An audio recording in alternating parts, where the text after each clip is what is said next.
সূরা আল হজ।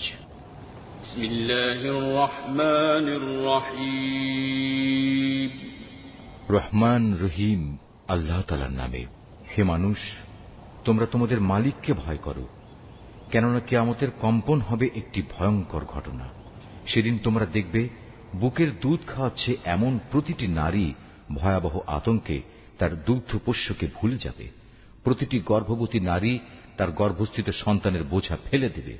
মানুষকে যখন তুমি দেখবে তখন তোমার মনে হবে তারা বুঝি কিছু নেশাগ্রস্ত মাতাল, কিন্তু তারা আসলে কেউই নেশাগ্রস্ত নয়, বরং এটা হচ্ছে এক ধরনের আযাব। আল্লাহ তাআলার আযাব অত্যন্ত ভয়াবহ। মানুষের মধ্যে কিছু মূর্খ লোক আছে যারা না জেনে না বুঝে আল্লাহ তাআলার শক্তি ক্ষমতা সম্পর্কে তর্ক বিতর্ক করে এবং সে প্রতিটি বিদ্রোহী শয়তানের আনুগত্য করে। অথচ তার উপর আল্লাহ তাআলার এ ফয়সালা তো হয়েই আছে যে যে কেউ তাকে বন্ধু হিসেবে গ্রহণ করবে সে নির্ঘাত গোমরা হয়ে যাবে, আর এ গোমরাহি তাকে জাহান্নামের প্রজ্বলিত আগুনের শাস্তির দিকে নিয়ে যাবে। হে মানুষ, পুনরুত্থান দিবস সম্পর্কে যদি তোমাদের মনে কোনো সন্দেহ থাকে তাহলে তোমরা আমার সৃষ্টি প্রক্রিয়া ভেবে দেখো। আমি তোমাদের প্রথমত মাটি থেকে, অতঃপর শুক্র থেকে, অতঃপর রক্তপিণ্ড থেকে, তারপর মাংসপিণ্ড থেকে পয়দা করেছি, যা আকৃতি বিশিষ্ট হয়ে সন্তানে পরিণত হয়েছে কিংবা আকৃতি বিশিষ্ট না হয়ে নষ্ট হয়ে গেছে, যেন আমি তোমাদের কাছে আমার সৃষ্টি কৌশল প্রকাশ করে দিতে পারি। অতঃপর আরো লক্ষ্য করো, আমি শুক্র বিন্দু সমূহের মাঝে যাকে পূর্ণ মানুষ বানাতে চাই তাকে জরায়ুতে একটি সুনির্দিষ্ট সময় পর্যন্ত অবস্থান করাই। অতঃপর আমি তোমাদের একটি শিশু হিসেবে সেখান থেকে বের করে আনি। অতঃপর তোমরা তোমাদের পূর্ণ যৌবনে পদার্পণ করো। তোমাদের মধ্যে কেউ বয়ঃপ্রাপ্তির আগেই মরে যায়, আবার তোমাদের অকর্মণ্য বৃদ্ধ বয়স পর্যন্ত পৌঁছে দেয়া হয়, যেন অনেক কিছু জানার পরেও তার অবস্থা এমন হয় সে কিছুই বুঝি এখন আর জানে না। সৃষ্টি প্রক্রিয়ার আরেকটি দিক দেখো, শুষ্ক ভূমি। অতঃপর আমি যখন তার উপর আসমান থেকে পানি বর্ষণ করি তখন তা সরস ফলে ফুলে তাজা হয়ে ওঠে। অতঃপর তা সর্বপ্রকার নয়নাভিরাম উদ্ভিদ উদ্গত করে। এগুলো এজন্যই ঘটে, আল্লাহ তাআলাই হচ্ছেন অমোঘ সত্য। তিনি মৃতকে জীবন দান করেন এবং সব কিছুর উপর তিনি একক ক্ষমতাবান। অবশ্যই কিয়ামত আসবে, তাতে বিন্দুমাত্র সন্দেহ নেই। যারা কবরে শুয়ে আছে আল্লাহ তাআলা অবশ্যই তাদের পুনরুত্থিত করবেন।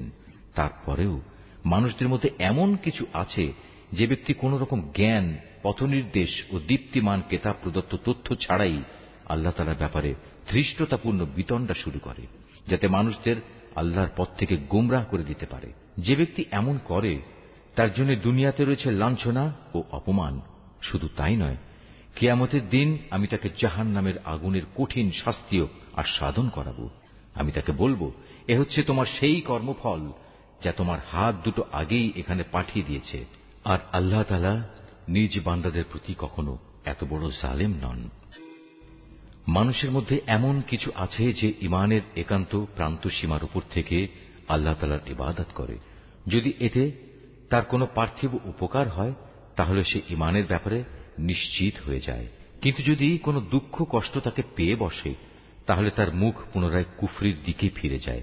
এভাবে সে দুনিয়াও হারায় এবং আখিরাতও হারায়। আর এটা হচ্ছে আসলেই এক সুস্পষ্ট ক্ষতি। এর নির্বোধ ব্যক্তিরা আল্লাহর বদলে এমন কিছুকে ডাকে যা তার কোনো অপকারও করতে পারে না, উপকারও করতে পারে না। এটা হচ্ছে এক চরমতম গুমরাহি। ওরা এমন কিছুকে ডাকে যার ক্ষতি তার উপকারের চেয়ে বেশি নিকটতর। কত নিকৃষ্ট এদের অভিভাবক, কত নিকৃষ্ট সে অভিভাবকের সহচর। পক্ষান্তরে যারা আল্লাহ তাআলার উপর ঈমান আনে এবং নেক কাজ করে, আল্লাহ তাআলা তাদের এমন এক জান্নাতে প্রবেশ করাবেন যার পাদদেশে সুপেয় ঝর্ণাধারা প্রবাহিত হবে। অবশ্যই আল্লাহ তাআলা যা চান তাই করেন। যদি কেউ মনে করে আল্লাহ তাআলা যাকে নবুয়ত দিয়েছেন তাকে দুনিয়া ও আখিরাতে কোনো সাহায্যই করবেন না, তাহলে নিজের পরিতৃপ্তির জন্য সে যেন আসমান পর্যন্ত একটি রশি ঝুলিয়ে নেয়, অতঃপর আসমানে গিয়ে যেন ওহী আগমনের ধারা কেটে দিয়ে আসে। তারপর নিজেই যেন দেখে নেয় যে জিনিসের প্রতি তার এত আক্রোশ তার এ কৌশল তা দূর করতে পারে কিনা। এভাবেই সুস্পষ্ট নিদর্শনের মাধ্যমে আমি কোরআনটা নাজিল করেছি। আল্লাহ তাআলা যাকে চান সঠিক পথের হেদায়েত দান করেন। যারা আল্লাহর উপর ঈমান এনেছে, যারা ইহুদি হয়ে গেছে, যারা ছিল সাবেই, যারা খ্রিস্টান ও অগ্নিপূজক, সর্বোপরি যারা আল্লাহর সাথে শিরক করেছে, কিয়ামতের দিন আল্লাহ তাআলা এদের সবার জান্নাত ও দোজখের ফয়সালা করে দেবেন। অবশ্যই আল্লাহ তাআলা প্রত্যেক বস্তুই পর্যবেক্ষণ করছেন। তুমি কি এই বিষয়টির প্রতি লক্ষ্য করনি? যত সৃষ্টি আসমান সমূহে আছে, যত আছে জমিনে, সবকিছুই আল্লাহ তাআলাকে সাজদা করছে। সাজদা করছে সূর্য, চন্দ্র, তারকারাজি, পর্বতসমূহ, বৃক্ষলতা, জমিনের উপর বিচরণশীল সব জীবজন্তু, সর্বোপরি মানুষের মধ্যেও অনেকে তাকে সাজদা করছে। এ মানুষদের অনেকের উপর নাফরমানির কারণে আল্লাহর আযাব অবধারিত হয়ে আছে। আসলে আল্লাহ তাআলা যাকে অপমানিত করেন তাকে সম্মান দেওয়ার কেউই নেই। অবশ্যই আল্লাহ তাআলা তাই করেন যা তিনি এ হচ্ছে বিপরীতমুখী দুটো দল, যারা নিজেদের মালিকের ব্যাপারে একে অন্যের সাথে বিতর্ক। অতঃপর এদের মধ্যে যারা আল্লাহ তাআলাকে অস্বীকার করে তাদের পরিত্রাণ করার জন্য আগুনের পোশাক কেটে রাখা হয়েছে। শুধু তাই নয়, তাদের মাথার উপর সেদিন প্রচন্ড গরম পানি ঢেলে দেয়। তার ফলে যা কিছু তাদের পেটের ভেতর আছে সব এবং চামড়াগুলো রয়েছে। তাদের শাস্তির জন্য সেখানে আরো থাকবে বড় বড় লোহার গদা। যখনই তারা দোজখের তীব্র যন্ত্রণায় অস্থির হয়ে তা থেকে বেরিয়ে আসতে চাইবে, তখনই তাদের পুনরায় ধাক্কা দিয়ে তাতে ঠেলে দেয়া হবে। বলা হবে, জ্বলনের প্রচন্ড যন্ত্রণা আজ তোমরা আস্বাদন করো। এরা ছিল বিতর্কের প্রথম দল, যারা আল্লাহ তাআলাকে অস্বীকার করেছে। বিতর্কের দ্বিতীয় দল, যারা আল্লাহ তাআলার উপর ঈমান এনেছে এবং নেক কাজ করেছে, আল্লাহ তাআলা অবশ্যই তাদের এমন এক জান্নাতে প্রবেশ করাবেন যার তলদেশে অমেয় ঝর্ণাধারা প্রবাহমান থাকবে, যেখানে তাদের সোনার কাঁকন ও মুক্তা দিয়ে বানানো মালা দ্বারা অলঙ্কৃত করা হবে। উপরন্তু সেখানে তাদের পোশাক হবে রেশমের। সব পুরস্কার তাদের এ কারণেই দেয়া হবে যে দুনিয়ায় তাদের ভালো কথার দিকে হেদায়েত করা হয়েছিল এবং মহাপ্রশংসিত আল্লাহ তাআলার পথ তাদের দেখানো হয়েছিল এবং তারা যথাযথ তা মেনেও নিয়েছিল। যারা নিজেরা কুফরি করে এবং অন্যদেরও আল্লাহর পথে চলতে বাধা দেয় মানুষদের মসজিদুল হারামের তাওয়াফ ও জিয়ারত থেকে, যাকে আমি স্থানীয় অস্থানীয় নির্বিশেষে সব মানুষের জন্য একই রকম মর্যাদার স্থান বানিয়েছি, এমন লোকদের মনে রাখতে হবে যারা তাতে হারাম শরীফে ইচ্ছাপূর্বক দ্বীন বিরোধী কাজ করবে। আমিও তাদের সবাইকে কঠিন আযাব আস্বাদন করাব। হে নবী, স্মরণ করো যখন আমি ইব্রাহিমকে এ কাবা ঘর নির্মাণের জন্য স্থান ঠিক করে দিয়েছিলাম, তখন তাকে আদেশ দিয়েছিলাম, আমার সাথে অন্য কাউকে শরীক করো না। আমার এ ঘরকে তাদের জন্য পবিত্র রেখো, যারা এর তাওয়াফ করবে, যারা এখানে নামাজের জন্য দাঁড়াবে, রুকু করবে, সাজদা করবে।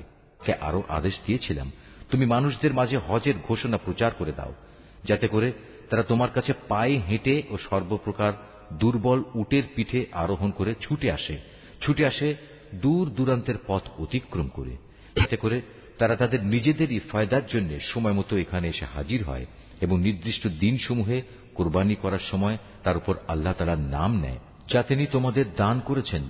অতঃপর কোরবানির এ গোশত থেকে কিছু তোমরা নিজেরা খাবে, দুস্থ এবং অভাবগ্রস্তদেরও তার কিছু অংশ দিয়ে আহার করাবে। অতঃপর তারা যেন এখানে এসে তাদের যাবতীয় ময়লা কালিমা দূর করে, নিজেদের মানতসমূহ পুরা করে, বিশেষ করে এ প্রাচীন ঘরটির তাওয়াফ করে। এ হচ্ছে কাবা ঘর বানানোর উদ্দেশ্য। যে কেউই আল্লাহ তাআলার নির্ধারিত পবিত্র অনুষ্ঠানমালার সম্মান করে, এটা তার জন্য তার মালিকের কাছে একটি উত্তম কাজ বলে বিবেচিত হবে। একথা মনে রেখো, সেসব জন্তু ছাড়া যাদের কথা কোরআনে উল্লেখ করা হয়েছে, অন্য সব চতুষ্পদ জন্তুই তোমাদের জন্য হালাল করা হয়েছে। অতএব তোমরা এখন মূর্তি পূজার অপবিত্রতা থেকে বেঁচে থেকো এবং বেঁচে থেকো সব ধরনের মিথ্যা কথা থেকে। আল্লাহ তাআলার প্রতি নিষ্ঠাবান হও, তার সাথে কাউকে শরীক করো না। আর যে ব্যক্তি আল্লাহ তাআলার সাথে অন্য কাউকে শরীক করে, তার অবস্থা হচ্ছে সে যেন আসমান থেকে ছিটকে পড়ল, অতঃপর মাঝপথেই কোনো পাখি যেন তাকে ছোঁ মেরে নিয়ে গেল, কিংবা আসমান থেকে জমিনে পড়ার আগেই বাতাস তাকে উড়িয়ে নিয়ে দূরের কোনো অজ্ঞাতনামা স্থানে ফেলে দিল, যেখানে কিছুই সে দেখতে পেল না। এ তো মুশরিকদের পরিণাম। অপরদিকে কেউ আল্লাহ তাআলার নিদর্শন সমূহকে সম্মান করলে তা তার অন্তরের পরহেজগারির মধ্যেই শামিল হবে। হে মানুষ, এসব পশু থেকে তোমাদের জন্য এক নির্দিষ্টকাল পর্যন্ত নানাবিধ উপকার গ্রহণ করার ব্যবস্থা রয়েছে। অতঃপর কোরবানির নিয়ত করলে মনে রেখো, তাদের কোরবানির স্থান হচ্ছে প্রাচীন ঘরটির সন্নিকটে। প্রত্যেক জাতির জন্য আমি পশু কোরবানির এ নিয়ম করে দিয়েছি, যাতে করে সেই জাতির লোকেরা সেসব পশুর উপর আল্লাহ তাআলার নাম নেয় যা তিনি তাদের দান করেছেন। সুতরাং তোমাদের মাবুদ তো হচ্ছেন একজন, অতএব তোমরা তাঁরই সামনে আনুগত্যের মাথা নত করো। হে নবী, তুমি আমার বিনীত বান্দাদের সাফল্যের সুসংবাদ দাও।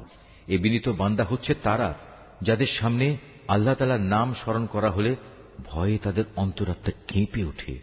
যত বিপদ মুসিবত তাদের উপর আসুক না কেন, যারা তার উপর ধৈর্য ধারণ করে নামাজ প্রতিষ্ঠা করে, সর্বোপরি আমি তাদের যে রিজিক দান করেছি তা থেকে তারা আমারই পথে ব্যয় করে। আমি তোমাদের জন্য কোরবানির উটগুলোকে আল্লাহ তাআলার নির্ধারিত নিদর্শন সমূহের মধ্যে শামিল করেছি। এতেই তোমাদের যাবতীয় মঙ্গল নিহিত রয়েছে। অতএব কোরবানি করার সময় তাদের সারিবদ্ধভাবে দাঁড় করিয়ে তাদের উপর আল্লাহ তাআলার নাম নাও। অতঃপর জবাই শেষে তা যখন একদিকে পড়ে যায়, তখন তোমরা তার গোশত থেকে নিজেরা খাও, যারা এমনি আল্লাহর রিজিকে সন্তুষ্ট আছে তাদের, এবং যারা তোমার কাছে সাহায্য প্রার্থী হয় এদের সবাইকে খাওয়াও। এভাবেই আমি এদের তোমাদের অধীন করে দিয়েছি, যাতে তোমরা এজন্য আল্লাহ তাআলার শুকর আদায় করতে পারো। আল্লাহ তাআলার কাছে কখনো কোরবানির গোশত ও রক্ত পৌঁছায় না, হ্যাঁ, তার কাছে তোমাদের তাকওয়াটুকুই পৌঁছায়।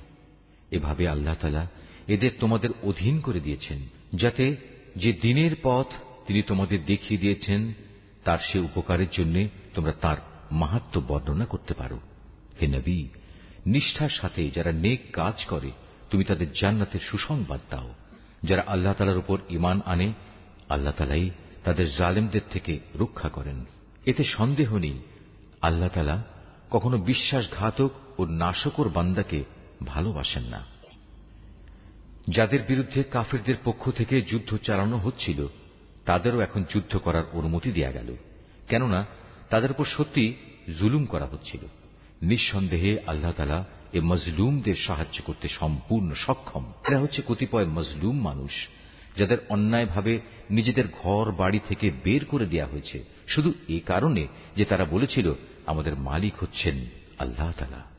যদি আল্লাহ তাআলা মানব জাতির এক দলকে আরেক দল দিয়ে শায়েস্তা না করতেন, তাহলে দুনিয়ার বুক থেকে খ্রিস্টান সন্ন্যাসীদের উপাসনালয় ও গির্জাসমূহ বিধ্বস্ত হয়ে যেত, ধ্বংস হয়ে যেত ইহুদিদের ইবাদতের স্থান ও মুসলমানদের মসজিদ সমূহ, যেখানে বেশি বেশি পরিমাণে আল্লাহ তাআলার নাম নেওয়া হয়। আল্লাহ তাআলা অবশ্যই তাকে সাহায্য করেন, যে আল্লাহ তাআলা দ্বীনে সাহায্য করে, অবশ্যই আল্লাহ তাআলা শক্তিমান ও পরাক্রমশালী।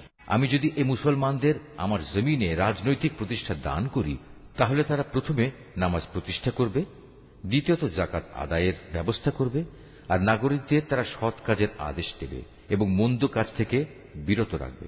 তবে অবশ্য সব কাজের চূড়ান্ত পরিণতি একান্তভাবে আল্লাহ তাআলারই এখতিয়ারভুক্ত। হে নবী, এই লোকেরা যদি তোমাকে মিথ্যা সাব্যস্ত করে তাতে তোমার উদ্বেগের কিছুই নেই। এদের আগে নূহের জাতি আদ ও সামুদের লোকেরাও তাদের নবীদের মিথ্যা সাব্যস্ত করেছিল। ইব্রাহিমের জাতি এবং লূতের জাতিও তাই করেছিল। আরো করেছে মাদিয়ানের অধিবাসীরা। মূসাকেও মিথ্যাবাদী বলা হয়েছে, তারপরেও আমি এ কাফেরদের ঢিল দিয়ে রেখেছিলাম। অতঃপর সময় এসে গেলে আমি তাদের ভীষণভাবে পাকড়াও করেছি। কি ভয়ঙ্কর ছিল আমার সে আযাব! আমি ধ্বংস করেছি আরো অনেক জনপদ যার অধিবাসীরা ছিল জালেম। অতঃপর তা বিধ্বস্ত হয়ে মুখ থুবড়ে পড়ে থাকল। কত কূপ পরিত্যক্ত হয়ে পড়ল, কত শখের সুন্দর প্রাসাদ বিরান হয়ে ধ্বংসস্তূপে পরিণত হয়ে গেল। এরা কি জমিনে ঘুরে ফিরে এগুলো পর্যবেক্ষণ করেনি? পর্যবেক্ষণ করলে এদের অন্তর এমন হবে যা দ্বারা এরা তা বুঝতে পারবে, তাদের কান এমন হবে যা দ্বারা তারা শুনতে পারবে। আসলে অবোধ নির্বোধের চোখ তো কখনো অন্ধ হয়ে যায় না, অন্ধ হয়ে যায় সেই অন্তর যা মনের ভিতরে লুকিয়ে থাকে। এরা তোমার কাছে আযাবের ব্যাপারে তাড়াহুড়ো করে, কখনো তার ওয়াদা তোমার মালিকের কাছে যা একদিন তার তোমাদের গণনার যা তার ভেতরে জমা পড়ছে, তাদের আমি প্রথম দিকে ঠিক করে রেখেছি। এক সময় আমি তাদের কঠিন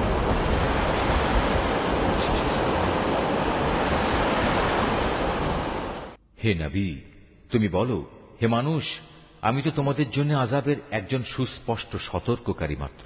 যারা আল্লাহর উপর ঈমান আনে এবং সে অনুযায়ী নেক কাজ করে, তাদের জন্য রয়েছে আল্লাহ তাআলার ক্ষমা ও সম্মানজনক জীবিকা। অপরদিকে যারা আমার আয়াতসমূহ ব্যর্থ করে দেওয়ার চেষ্টা করে, তারাই জাহান্নামের অধিবাসী হবে। হে নবী, আমি তোমার আগে এমন কোন নবী কিংবা রসুলই পাঠাইনি যারা এই ঘটনার সম্মুখীন হয়নি যে যখন সে নবী আল্লাহর আয়াতসমূহ পড়ার আগ্রহ প্রকাশ করল, তখন শয়তান তার সে আগ্রহের কাজে কাফেরদের মনে সন্দেহ ঢেলে দেয়নি। অতঃপর আল্লাহ তাআলা শয়তানের নিক্ষিপ্ত সন্দেহগুলো মিটিয়ে দেন এবং নিজের আয়াতসমূহকে আরো মজবুত করে দেন। আল্লাহ তাআলা সব কিছু জানেন, তিনি হচ্ছেন বিজ্ঞ কুশলী।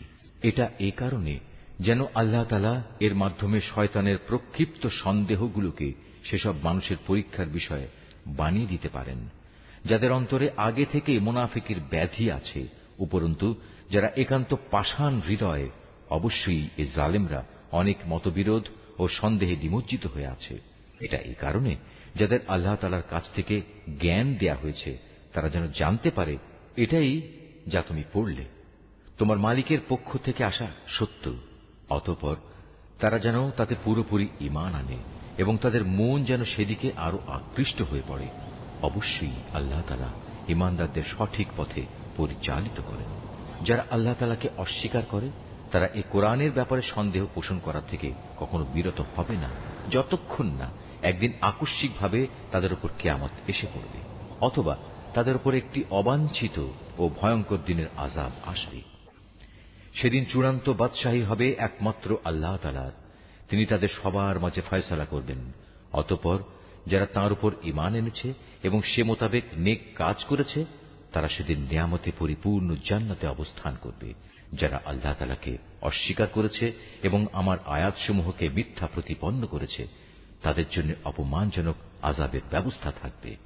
যারা আল্লাহ তাআলার পথে তাঁরই সন্তুষ্টির জন্য নিজেদের ভিটে মাটি ছেড়ে গেছে, পরে আল্লাহর পথে নিহত হয়েছে কিংবা এমনি মৃত্যুবরণ করেছে, অবশ্যই আল্লাহ তাআলা কিয়ামতের দিন তাদের উত্তম রিজিক দান করবেন। নিঃসন্দেহে আল্লাহ তাআলা হচ্ছেন সর্বোত্তম রিজিক দাতা। তিনি অবশ্যই তাদের এমন এক স্থানে প্রবেশ করাবেন যা তারা খুবই পছন্দ করবে।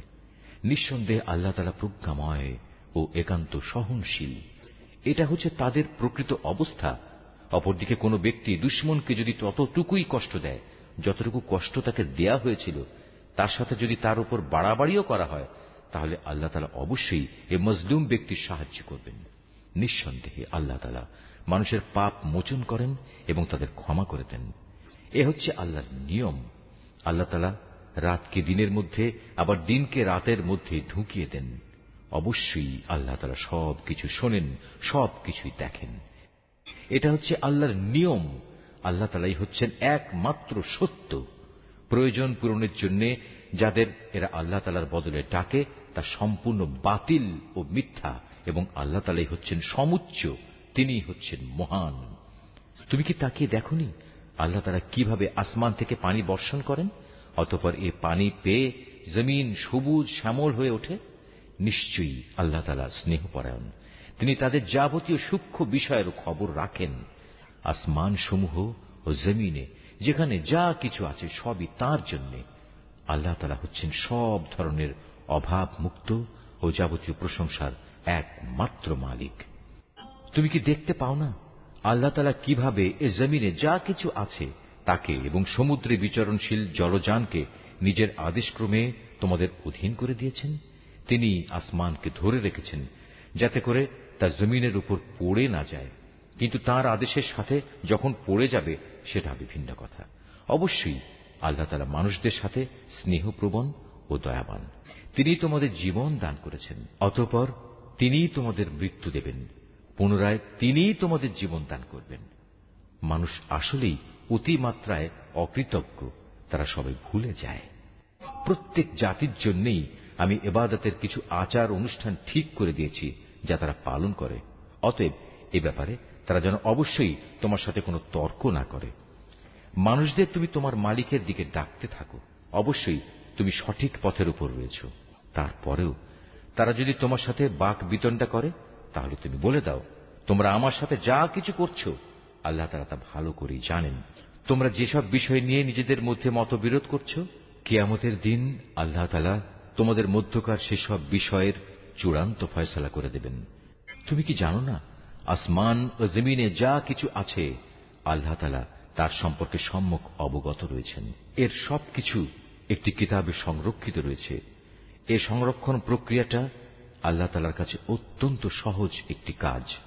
তারপরেও তারা আল্লাহ তাআলাকে বাদ দিয়ে এমন সবকিছুর গোলামি করে যার সমর্থনে আল্লাহ তাআলা কোনো দলিল প্রমাণ নাজিল করেননি এবং যে ব্যাপারে তাদের নিজেদের কাছেও কোনো জ্ঞান নেই। বস্তুত সীমা লঙ্ঘনকারীদের জন্য কিয়ামতের দিন কোনই সাহায্যকারী থাকবে না। হে নবী, যখন এদের সামনে আমার সুস্পষ্ট আয়াতসমূহ তেলাওয়াত করা হয়, তখন তুমি কাফিরদের চেহারায় তীব্র অসন্তোষ দেখতে পাবে। অবস্থা দেখে মনে হয় যারা তাদের সামনে আয়াত তেলাওয়াত করছে এরা বুঝি এখনই তাদের উপর হামলা করবে। হে নবী, তুমি এদের বলো, আমি কি তোমাদের এর চাইতে মন্দ কিছু সংবাদ দেব? তা হচ্ছে জাহান্নামের আগুন। আল্লাহ তাআলা যার ওয়াদা করেছেন তাদের সাথে যারা আল্লাহ তাআলাকে অস্বীকার করে, আবাসস্থল হিসেবে তা কত নিকৃষ্ট। হে মানুষ, তোমাদের জন্য এখানে একটি উদাহরণ পেশ করা হচ্ছে, কান পেতে তা শোনো। আল্লাহ তাআলা ছাড়া তোমরা যাদের ডাকো তারা তো কখনো ক্ষুদ্র একটি মাছিও তৈরি করে দেখাতে পারবে না, যদি এ কাজের জন্য তারা সবাই একত্রিতও হয়। যদি সে মাছি তাদের কাছ থেকে কোনো কিছু ছিনিয়ে নিয়ে যায়, তবে তারা তার কাছ থেকে তা ছাড়িয়েও নিতে পারবে না। যাদের এতটুকু ক্ষমতা নেই, কত দুর্বল তারা যারা এদের কাছে সাহায্য প্রার্থনা করে। কত দুর্বল তারা যাদের কাছে এ সাহায্য চাওয়া হচ্ছে। এ মূর্খ ব্যক্তিরা আল্লাহ তাআলাকে কোনো মূল্যায়নই করতে পারেনি, ঠিক যেভাবে তার ক্ষমতার মূল্যায়ন করা উচিত ছিল। আল্লাহ তাআলা নিশ্চয়ই পরাক্রমশালী। আল্লাহ তাআলা তার ওহী বহন করার জন্য ফেরেশতাদের মধ্যে থেকে বাণীবাহক মনোনীত করেন। মানুষদের ভেতর থেকেও তিনি এটা করেন। অবশ্যই আল্লাহ তাআলা সবকিছু শোনেন ও সবকিছু দেখেন। তাদের সামনে যা আছে তিনি জানেন, তিনি জানেন পেছনে কেন একদিন তার কাছে যারা তোমার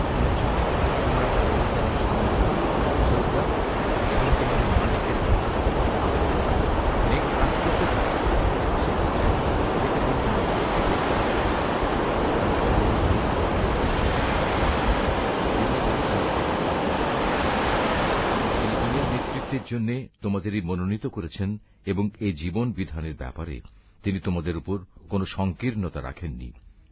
তোমরা প্রতিষ্ঠিত থাকো তোমাদের আদি পিতা ইব্রাহিমের দ্বীনের উপর। সে আগেই তোমাদের মুসলিম নাম রেখেছিল।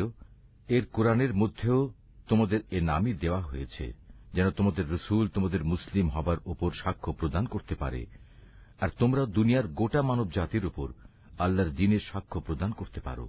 অতএব নামাজ প্রতিষ্ঠা করো, যাকাত আদায় করো এবং আল্লাহ তাআলার রশি শক্তভাবে ধারণ করো। তিনিই হচ্ছেন তোমাদের একমাত্র অভিভাবক। কত উত্তম অভিভাবক তিনি!